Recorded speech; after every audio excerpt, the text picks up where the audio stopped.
बिस्मिल्लाहिर्रहमानिर्रहीम। 12वीं जमात के अजीज़ तलबा व तालिबात, अस्सलाम वालेकुम। आज मेरा मौजू गालिब के हालात ज़िंदगी और खुसूसियाती कलाम है। हालात ज़िंदगी। अज़दा खान गालिब 1796 ईस्वी में आगरा में पैदा हुए। उनके दादा शाह आलम के ज़माने में हिंदुस्तान वारिद हुए थे। उनके वालिद मुगलिया फौज में मुलाजिम थे और एक लड़ाई में मारे गए। उस वक़्त गालिब की उम्र 5 बरस की थी।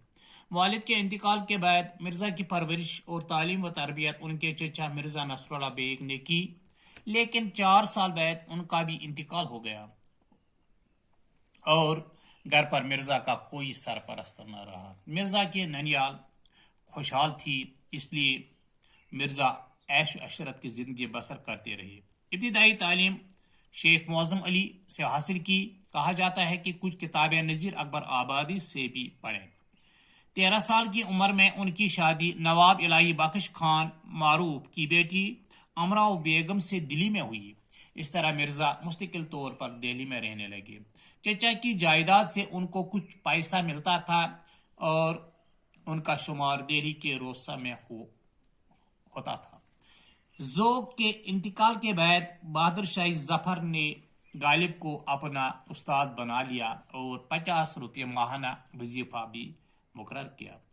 1857 ईस्वी का हंगामा हुआ तो अंग्रेज हुकूमत ने गालिब को बागियों में शुमार करके पेंशन बंद कर दी। मुगल सल्तनत का तो खात्मा हो चुका था। मिर्ज़ा की गुजर बहुत मुश्किल हो गई। अपनी पेंशन की बहाली के लिए गालिब ने कलकत्ते का भी सफ़र किया, लेकिन पेंशन की बहाली में कामयाबी न हुई। आखिर बड़ी दौड़ धूप के बाद 1860 ईस्वी में अंग्रेज सरकार ने पेंशन बहाल किया। वो शाहाना जिंदगी गुजारने के ख्वाहिशमंद थे, लेकिन गालिब की तकरीबन तमाम जिंदगी तंगदस्ती, परेशानी और गुर्बत में गुजरी। आखिर फरवरी 1869 ईस्वी को दिल्ली में इंतकाल किया और ख्वाजा निजामुद्दीन औलिया रहमतुल्लाह अलैह की दरगाह के करीब दफन किए गए। खुसूसियाती कलाम।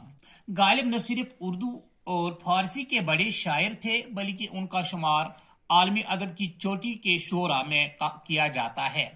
उसकी अजमत का असल सबब यह है कि उन्होंने उर्दू गज़ल को सोचना सिखाया, इसे गौर फिक्र की आदत डाली। उन्होंने हयात व कायनात के बारे में अपने अफकार को बड़ी गहराई के साथ मौसर अंदाज में पेश किया। इस लिहाज से वो अपने वक्त के जदीद शायर थे। मिर्ज़ा के कलाम का सबसे नुमायां जौहर उनकी लतीफ़ ज़राफ़त और शगुफ्ता मिजाजी है, जिससे वो हालात व वाक़ात की तलखी को शीरीं तो नहीं मगर गवारा ज़रूर बना देते हैं। गालिब ने रमज़ व इशारे से अपने कलाम में खूब काम किया है और उनके अशार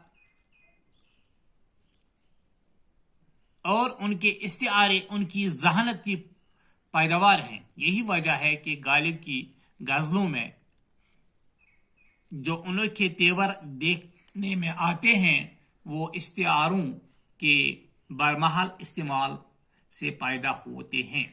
बिलाशुबा गालिब एक ऐसे अजीम और बुलंद पाया शायर हैं जो उर्दू अदब की दुनिया पर आज भी गालिब हैं।